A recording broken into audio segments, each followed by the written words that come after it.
Gre za nedopustno agresijo na suvereno državo in tukaj je slovenska politika tudi enotna, nihče ne podpira Putina.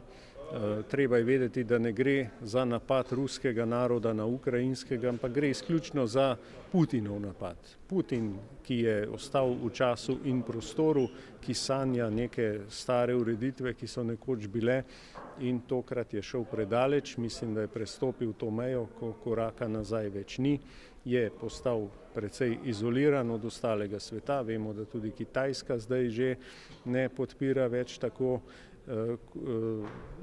Moskve in je vprašanje časa, kdaj se bo ta vojna končala.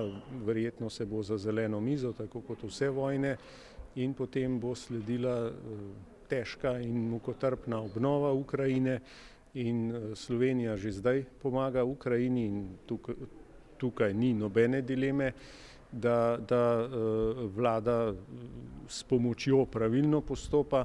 Je pa res, da ne želimo pa v LMŠ podpirati nabiranja političnih točk na račun te vojne, kajti vojna je grozna sama po sebi, zato tudi želimo, da Slovenija kot članica Evropske unije in NATO, da je del skupne politike in da se drži preveč nazaj, niti da se preveč izpostavlja, ampak vsi, celotna Evropa mora ravnati enotno v tem primeru in tako tudi ravna.